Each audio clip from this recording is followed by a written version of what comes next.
Scary Deep Woods Stories, True Story of the Missing Park Rangers. In the dense Appalachian backwoods of West Virginia lies a forgotten patch of wilderness known to the locals as Black Hollow, a remote area never officially charted on park maps and rumored to be cursed. Few dared enter, and those who did rarely returned unchanged. The story begins with Ranger Eli Turner, a seasoned forestry officer stationed at the edge of Monongahela National Forest, who received a strange emergency signal one October evening. It was a garbled transmission from two junior rangers, Maria Lopez and Grant Heller, who had gone on a routine wildlife survey but hadn't checked in for over 36 hours. Their final radio message was panicked, static-filled, ending with Maria whispering, "It watches us, under the roots, it knows we're here." Turner, despite his instincts screaming otherwise, assembled a search team of four: himself, veteran survivalist Dennis Ray, tracker Lena Griggs, and rookie ranger Paul Hendricks. They ventured into Black Hollow at dawn, where the air was colder than usual, and the trees formed a canopy so thick it swallowed light. Strange markings appeared on trunks, spirals, crude symbols, claw-like gouges that didn't resemble any local wildlife. As night fell, their compass needles began to spin, and their GPS failed completely. The forest around them seemed to shift. Whispering voices echoed through the branches, though no one could identify their source. Paul vanished first. One moment he was lighting a fire, the next only his boots remained, neatly set beside the extinguished flame. The remaining three searched in vain, but found no blood, no tracks, nothing. Only a faint trail of muddy footprints leading deeper into the woods, child-sized, barefoot, and backward. Then they heard humming, a soft, melodic tune, like a lullaby, drifting from beneath the forest floor. Lena insisted they leave, but Eli pushed forward, convinced they were close to finding Maria and Grant. Deeper into Black Hollow they trekked, unaware they were being led exactly where the forest wanted them. On the third day, they discovered an old ranger station not listed on any map, its wooden structure mostly collapsed, strangled by creeping vines. Inside, they found journals dated back to 1942, written by rangers who described similar disappearances, strange dreams, and waking to find trees had moved overnight. One journal ended abruptly with the sentence, "If you hear her sing, it's already too late."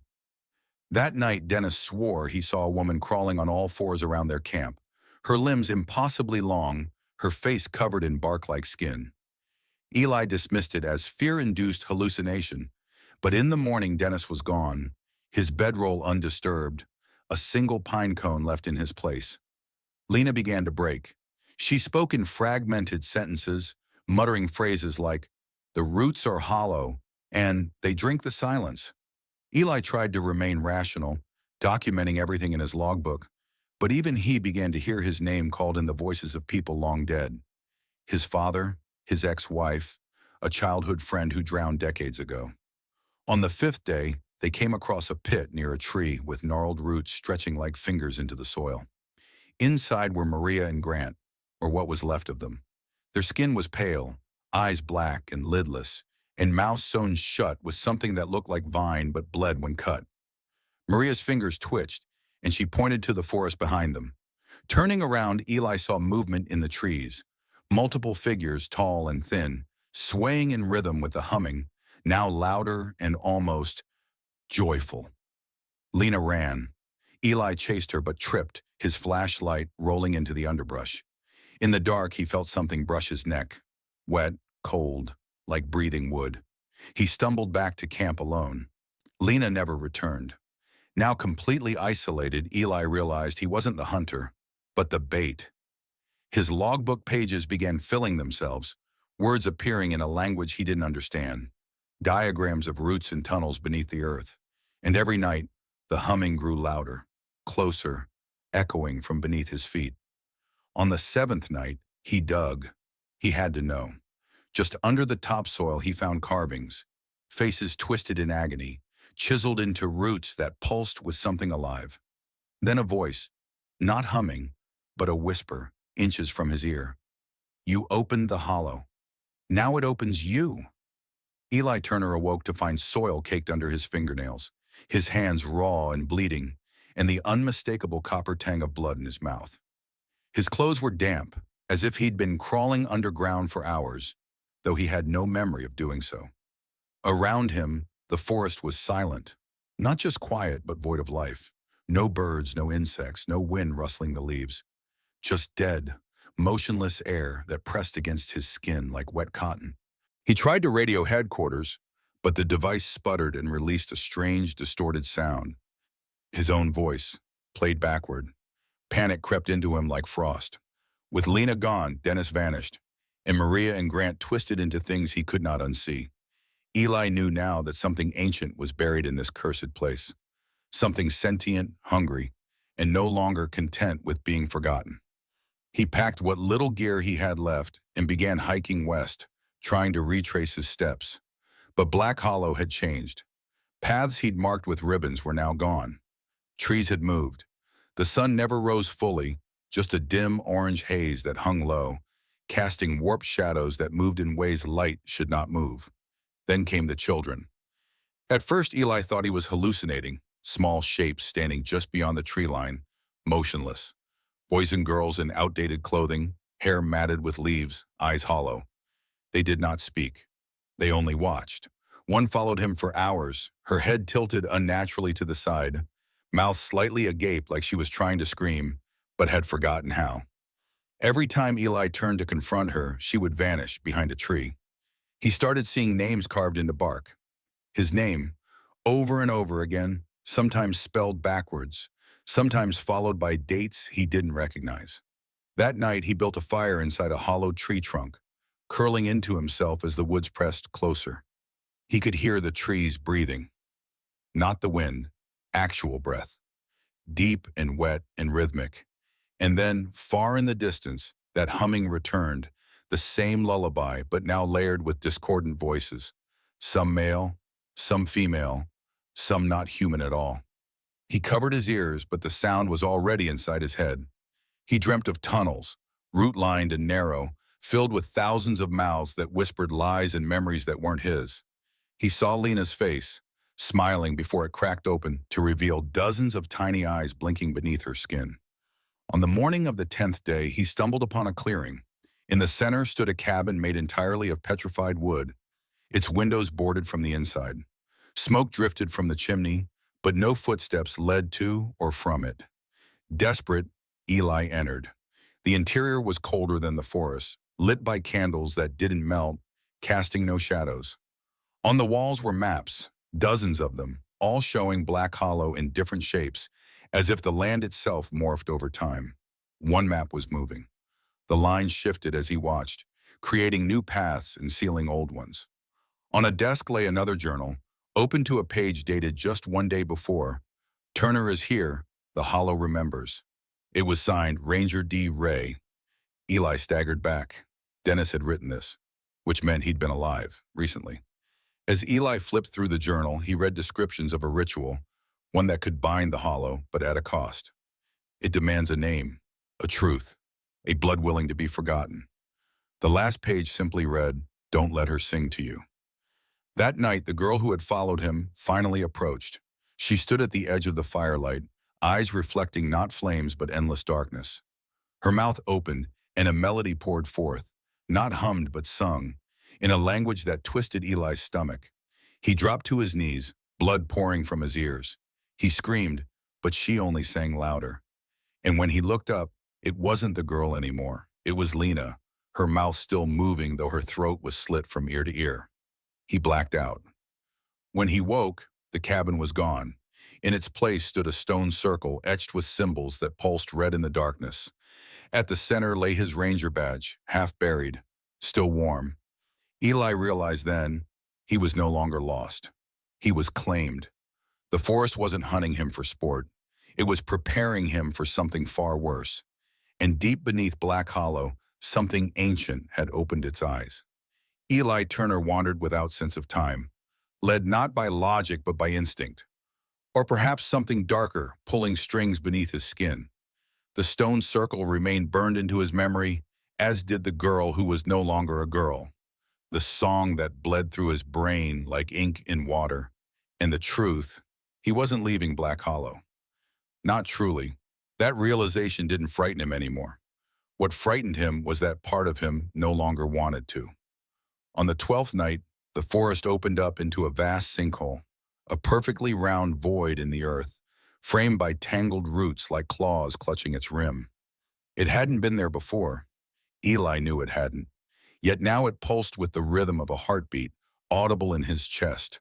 From its depths rose a faint sound, breathing. Not wind, not water, something alive, sleeping, dreaming perhaps. The journal he'd found in the phantom cabin burned in his pack as if resisting proximity to this place. He should have turned back. Every cell in his body begged him to. But he knelt at the edge, peering into darkness that seemed to stretch infinitely downward. His flashlight only illuminated the first few feet before the beam was swallowed whole. That's when he saw her again. Lena, or whatever wore her skin now. She stood across the pit, barefoot, her ranger uniform in tatters, skin veined with black, eyes too wide and too empty. She didn't blink, didn't breathe, just raised one pale hand and pointed down into the void. Eli didn't move. Couldn't. The wind shifted, carrying with it a new scent. Copper, mold, earth, and something else. Burnt hair and rot. The roots quivered like they were listening. Then she spoke. "He remembers your name now, Eli." Her voice was dozens of voices, layered and wrong. "And he's hungry." She stepped backward into the pit and fell without a sound. Not a thud, not a scream, just silence. Eli should have fled. He should have run into the trees, broken radio be damned, and torn through brush until he collapsed. But he didn't. Something about the pit felt inevitable. Like he'd already made the choice long ago. That's when the ground beneath him cracked. Thin fissures spider-webbed outward, revealing a dim red glow from below, and the air turned heavy, thick with whispers. The words weren't English, weren't any language he knew, but somehow he understood them. The blood remembers. The offering is ready. He fell, not by force but surrender, as if the forest had grown tired of subtlety and simply opened its mouth. The descent felt endless. Time lost meaning. His body didn't hit rock, but instead passed through layers of warm, pulsing flesh, like being swallowed by a living thing. At last, he landed in a chamber not made of stone, but bone and sinew. The walls breathed. The floor pulsed. Symbols carved in flesh lit up around him, and in the center sat a throne of roots, atop which was Dennis Ray, or his body. Eyes gouged out, mouth stitched shut, yet somehow still alive. A black crown grew into his skull, pulsing with the same sick rhythm. Surrounding him were the children, ghosts or vessels or both, singing a lullaby now unmistakably the same one that had haunted Eli's dreams. They sang not to him, but to something beneath. Then the ground split open again. A massive, lidless eye stared up from the chasm.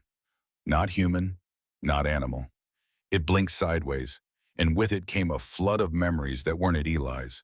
Rituals performed in ancient languages, blood soaked into soil, names forgotten to history, and sacrifices swallowed whole to keep the thing beneath dreaming. Eli finally understood.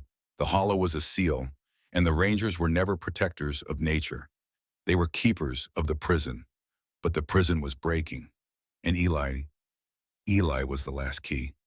"Speak your but," the children breathing. "Give the last truth." Eli knelt before the eye, hands trembling. He should have fought. He should have screamed, but the truth was already in him. "My name is Elias Gabriel Turner," he whispered, "and I am ready to be forgotten." The ground shook. The eye dilated. The chamber screamed, and as the world turned red, the forest above stilled, as if holding its breath for what came next. When the world returned, it came back wrong. Black Hollow was no longer a place but a wound, something raw and festering beneath the illusion of a national park. A search team had been dispatched weeks after Eli Turner's last recorded check-in. 3 rangers, 2 local deputies, and a rescue dog named Jasper ventured past the gates, unaware that the moment they stepped beyond the tree line, the forest was already rearranging itself behind them. The radio signals ceased. GPS systems spun in circles. Trees grew too fast. Paths reappeared where none had been before. Of the 6 who entered, only one emerged, crawling out of the forest's edge barefoot, clothes torn to ribbons, and hair turned white. His name was Deputy Mark Levin, and he wouldn't speak. Not at first. Not until the nurses at Mercy General caught him whispering to the IV pole in the middle of the night, repeating the same sentence over and over again. He dreamed us wrong, and now he's awake. The government classified it as a mental breakdown. Official reports cited a freak geological event, sinkholes, exposure, hysteria. But locals knew better. Black Hollow had always been strange. Campfires that lit themselves, trees that bled sap that smelled like iron, whispering wind that called you by name. Now it had grown worse. Every full moon, a low hum resonated through the hills. Wildlife vanished. Those who lived near the park reported long shadows in their backyards, stretching against the direction of the moonlight. Park security tripled. No one talked about Eli Turner anymore. His name was scrubbed from the ranger registry. His cabin boarded up, but the old-timers remembered. One night, an old man named Gilbert Rankin, who'd been a ranger in the 1970s, was found sitting on the cabin steps, humming a lullaby to himself. When asked what he was doing, he simply said, "It's not gone, it's just wearing a new face." Then he carved an eye into his own forehead with a rusted key and died before paramedics arrived. A new group of researchers posing as geologists entered the hollow shortly after. They brought sensors, drones, underground scanners. They stayed exactly 48 hours before calling for immediate extraction. When the lead scientist, Dr. Catherine Holt, returned to D.C., she submitted a single-page report. It contained only 2 words. It's listening. Since then, the park has been officially closed for ecological restoration. But the truth slips out. Tourists go missing. Locals whisper of figures walking upside down in the trees. A woman in a torn ranger uniform has been seen at the edge of the hollow, beckoning children with lullabies in a voice that comes from deep inside the earth. They say she only appears to those who've dreamed of a red eye in the dark. And lately, more and more people are dreaming. They wake up with dirt beneath their fingernails, with names they don't remember whispering behind their teeth. Something ancient and ravenous stirs beneath Black Hollow. It doesn't sleep, it waits. And every generation, it chooses one to carry the memory of what lies beneath. Eli Turner may be gone, but what took him remains, watching, growing, learning to mimic the world above. And when it comes again, it won't knock. It will already know your name. After all, you've already been dreaming of it too, haven't you? The dream spread like mold, unseen but suffocating. It began with whispers, faint and almost forgettable, like static from a distant radio. Then came the faces, twisted approximations of loved ones, smiling just a little too wide, standing motionless at the foot of the bed until the dreamer woke up screaming. Most shrugged it off, blaming stress or sleepless nights, until the morning they woke up with mud-caked feet and twigs in their sheets. In the town of Elridge, a high school senior named Jacob Rains vanished during a late-night jog along the outskirts of Black Hollow. His phone was found 20 yards into the tree line, still recording, with the final 30 seconds capturing something bizarre.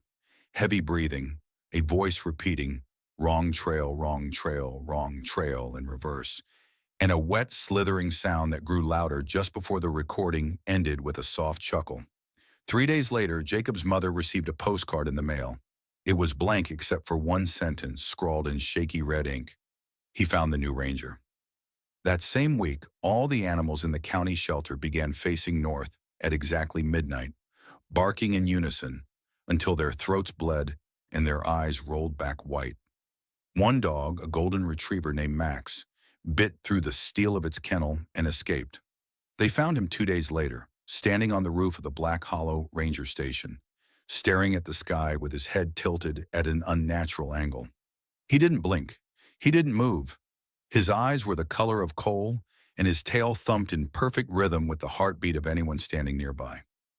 Dr. Catherine Holt was called back. This time she brought no gear, only an old leather-bound book filled with symbols and pages written in a language that bled when you touched it. Her colleagues thought she'd lost her mind, but when she reached the hollow's perimeter, the trees bent toward her in greeting. She whispered to the air, and it answered. One witness, a park employee who had refused to go further in, later told a news outlet in secret she was talking to something that breathed in her voice. The next morning, Holt was gone. No footprints, no gear. Nothing but the book, left open on a tree stump, its pages now blank. All except one, which read, "He has the shape of man, but not the spirit. He wears Eli's face. Do not follow." Reports began coming in from distant states, people seeing Eli Turner at gas stations, wandering highways barefoot, staring into traffic. In Texas, a man matching Eli's description walked into a Waffle House at 3 a.m., ordered black coffee, and then sat silently until dawn, when he stood and whispered to the waitress, "There's no bottom to the hollow." He left without paying. Security footage shows him walking into the woods behind the diner and then vanishing between two trees like smoke. Authorities claimed it was a hoax, but the waitress quit her job the next day, burned her house down, and disappeared without a trace. She left a note in her locker that read, "He's digging his way out." Now Black Hollow is under surveillance, not by park rangers, but by unmarked vans, drones that never sleep, and men in gray coats who never blink. But none of it matters, because people keep hearing the lullaby. They keep dreaming of the red eye, blinking from beneath the earth, staring up from the sinkhole that wasn't there the night before. And when they wake, something in the woods is one step closer to the door. The lullaby persisted, echoing through the restless nights of Elridge like a siren's call, pulling at the edges of sanity for anyone unfortunate enough to hear it. Locals swore the song was not meant for human ears. It was older than the trees, older than the land itself, a call from something buried too deep to name. One evening, a group of teenagers dared each other to camp at the edge of Black Hollow, armed with flashlights and bravado, laughing off the warnings that the forest didn't take kindly to outsiders after dark. They recorded their entire night, broadcasting live on social media, teasing whatever ghost or monster might lurk in the shadows. Hours passed with nothing but the usual sounds of rustling leaves and distant owls. Then the cameras caught it, a faint glow beneath the underbrush, flickering like a pulse. The glow grew brighter, revealing what looked like dozens of pale hands emerging from the earth, digging and clawing with terrible urgency. The teens screamed as the ground around them began to shift and bubble, and the earth seemed to breathe beneath their feet. One by one, the glow turned into figures, tall, spindly forms with limbs that twisted unnaturally, and faces that were both human and something else entirely, carved from bark and moss. Their eyes shone red in the night, staring directly at the terrified teenagers. The screen went black just as the first screams cut off abruptly. The next morning, search parties found the campsite empty. No bodies, no gear, no traces of fire or struggle, only footprints walking backwards, disappearing into the thick brush of Black Hollow. Meanwhile, Eli Turner's fate remained a mystery.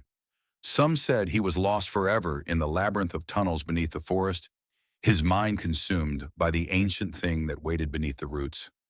Others whispered darker tales, that Eli had become a vessel, a hollowed shell animated by the forest's insatiable hunger.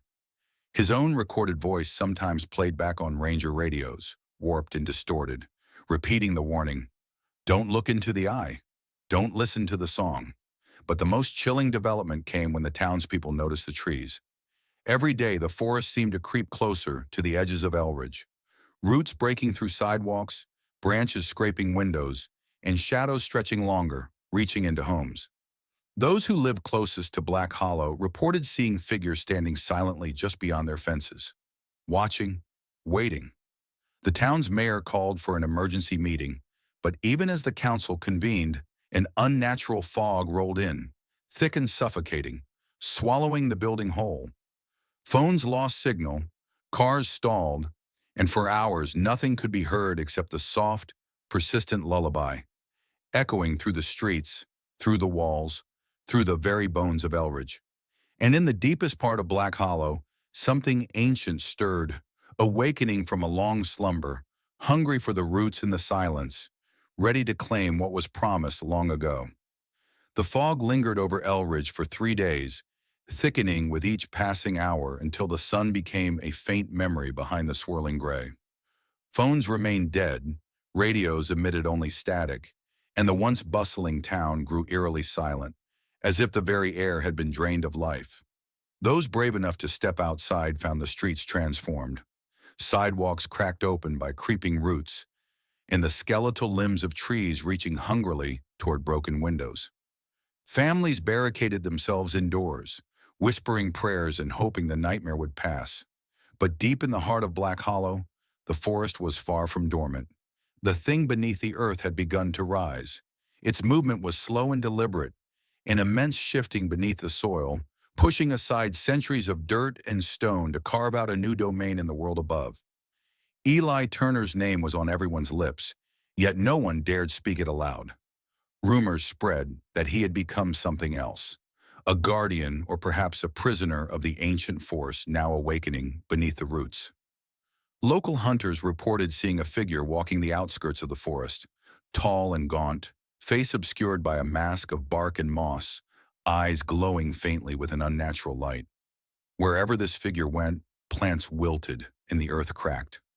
On the third night of the fog, a desperate message broadcast over the emergency radio crackled to life, the voice shaky but unmistakably Eli's. The roots are awake. They hunger. The hollow takes all who listen. Do not follow the song. The transmission ended abruptly, replaced once again by chilling silence. Inside their homes, the people of Elridge heard the lullaby, a haunting melody that seemed to seep through the walls and floors. Some covered their ears, others wept silently, and a few, drawn by an irresistible compulsion, stepped outside into the fog, disappearing without a trace. Meanwhile, the search party sent weeks ago to find the missing rangers had vanished as well, leaving only their abandoned vehicles and scattered equipment at the forest's edge. The national park was closed indefinitely, cordoned off with warning signs that spoke of dangerous terrain and hazardous wildlife. Yet the forest expanded, swallowing more land every day, creeping closer to the town with slow, insidious growth. On the seventh night, a storm rolled in, lightning illuminating the towering trees as they writhed in unnatural movements. The earth trembled, and from beneath the soil emerged grotesque shapes, half human, half tree, faces twisted in eternal torment, limbs like gnarled branches reaching desperately toward the sky. At the center of the chaos stood the great tree depicted in the ancient mural. A colossal figure with faces embedded in its bark, mouths moving in silent song. It was the source of the lullaby, the heart of the forest hunger. In that moment, the truth became clear. Black Hollow was not just a cursed forest, but a living entity, feeding on fear, on silence, on the roots of all who dared enter. And now it hungered for the souls of Elridge. The storm's fury battered Elridge, rain slicing through the night like shards of glass, thunder roaring as if the heavens themselves were enraged. But beneath that tempest, something older and darker stirred. The earth around Black Hollow trembled with increasing frequency, deep groans echoing through the soil, as if the forest itself was breathing, awakening fully from its long slumber. In the town, the last of the brave, or perhaps the desperate, gathered in the community center, a ramshackle building once used for school assemblies, now a refuge against the growing menace. Among them was Sheriff Tom Dillard, a man weathered by years of small-town troubles, now faced with an evil beyond his understanding. He kept Eli Turner's last message playing on a loop through a battered radio, hoping for a clue, a sign, anything to guide them. Outside, the fog thickened, tendrils creeping like fingers along the cracked pavement, seeping under doors and through broken windows. The lullaby returned, more insistent, weaving into the howling wind, its melody now almost hypnotic. As hours passed, people began to report strange sightings, shadowy figures moving between buildings, leaves swirling in unnatural patterns, and the trees around the edge of town bending inward as if reaching for prey.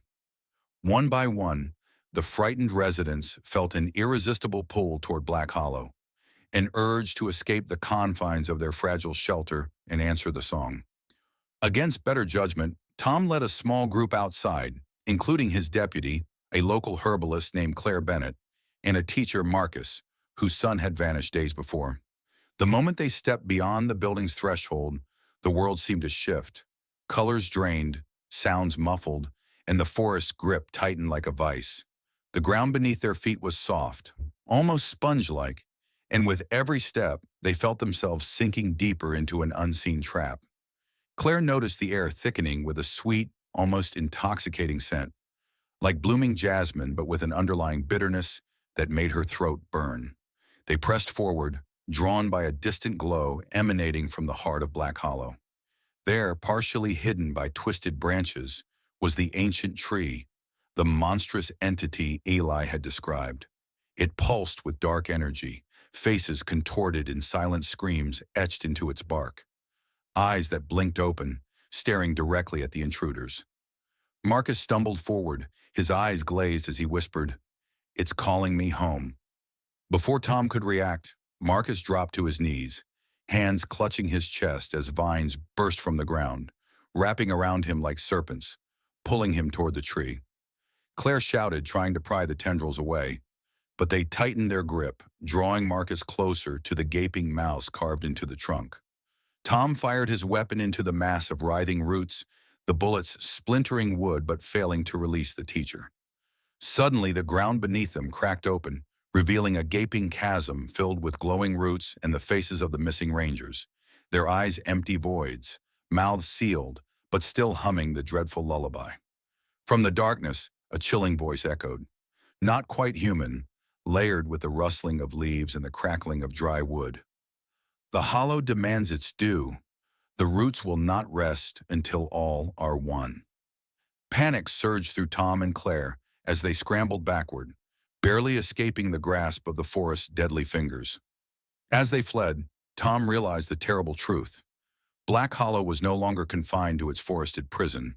Its influence was spreading, infecting the land, the people, the very air they breathed, and soon it would be unstoppable.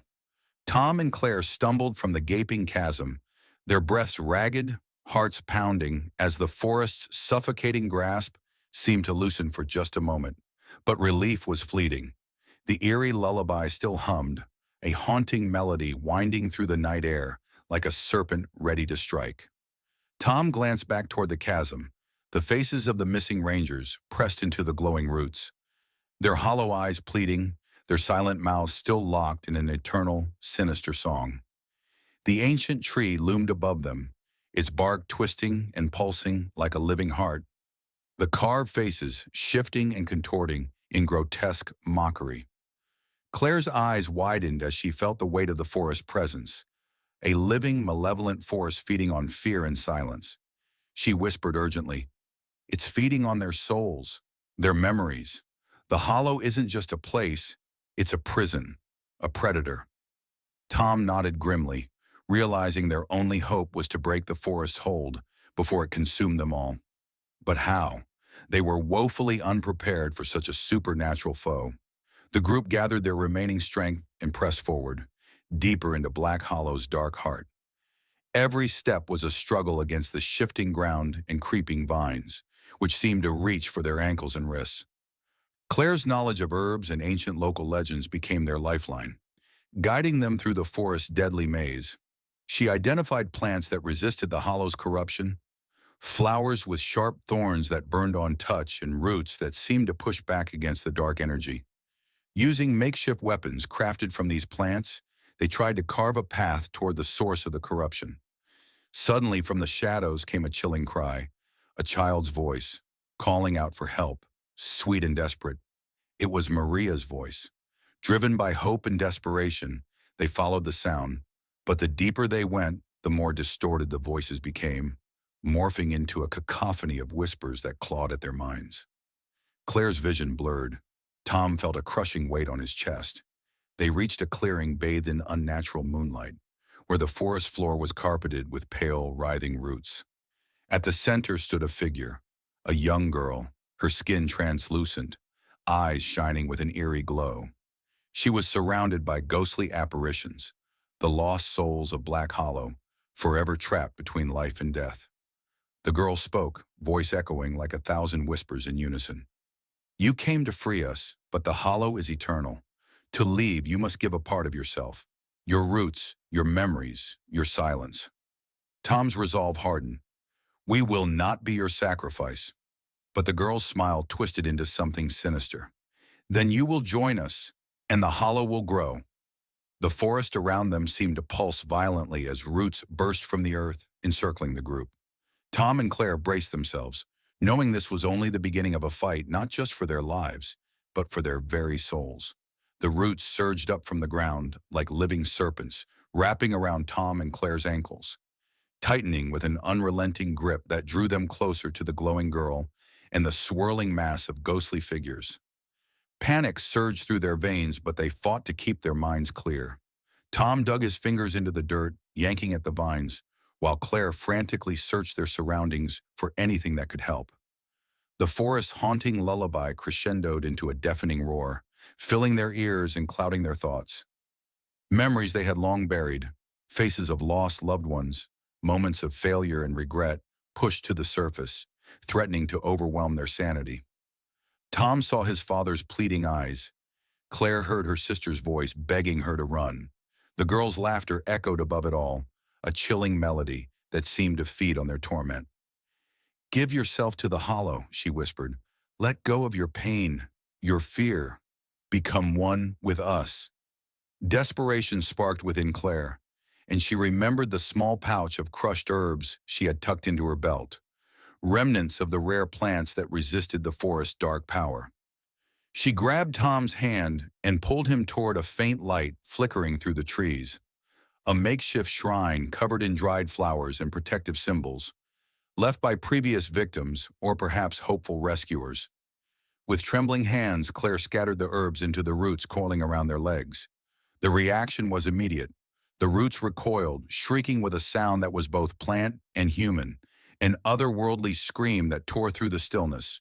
The ghostly figures writhed and twisted, their faces contorted in pain and rage. The girl's glowing eyes dimmed for a moment, her form flickering like a dying flame. Tom and Claire seized the chance, ripping free from the root's grasp and sprinting through the underbrush. Behind them, the forest seemed to convulse, branches snapping and leaves swirling in a furious storm.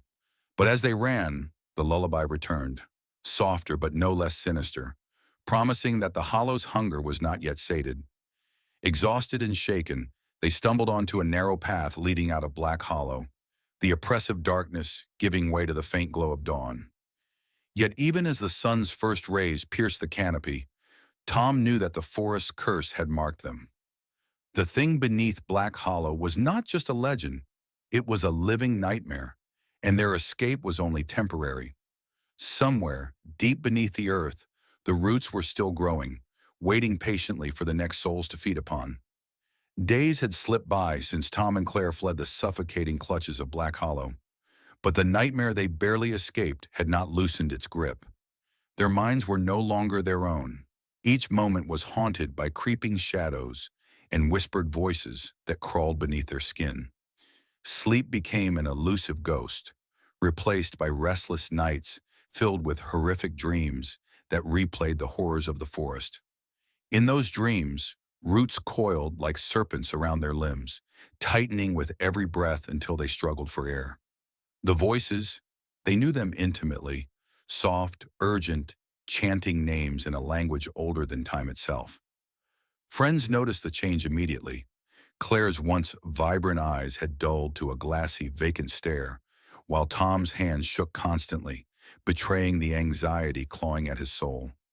Their skin had lost its warmth. It was as if Black Hollow had claimed a piece of their very essence. Tom tried to make sense of it all, scribbling feverishly in a journal.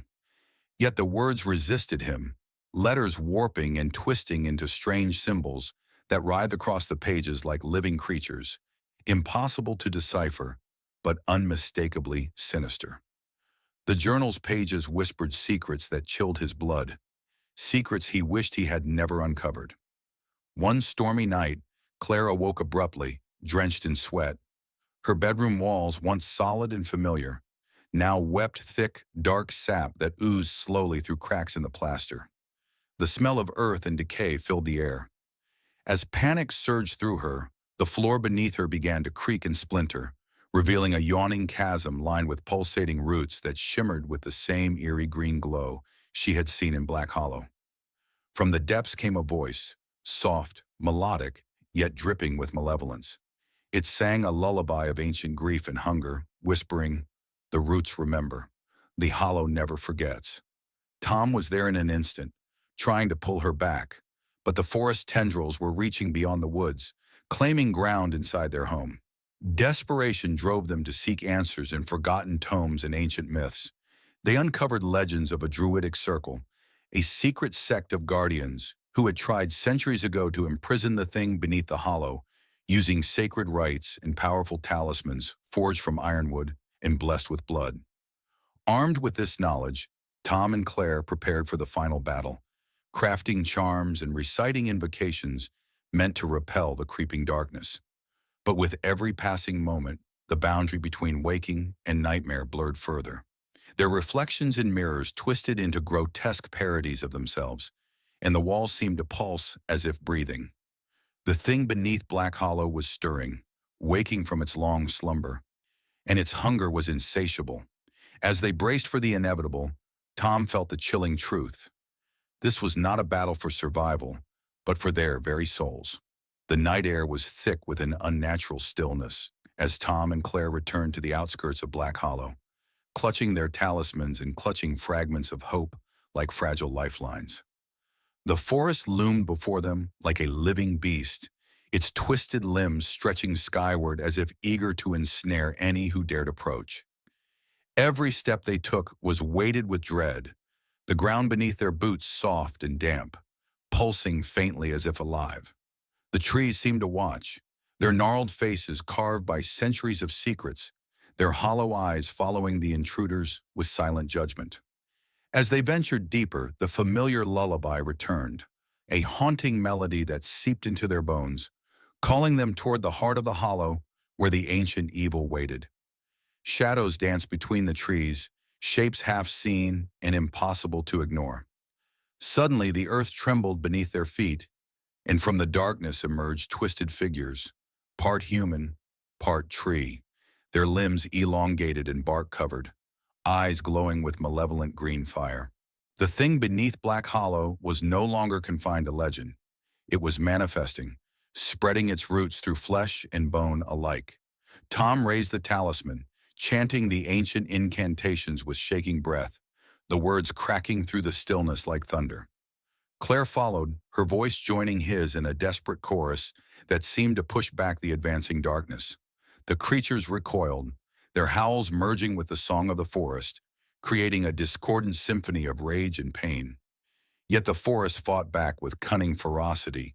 Vines erupted from the ground, lashing out to bind the pair, trying to drag them into the earth's hungry maw.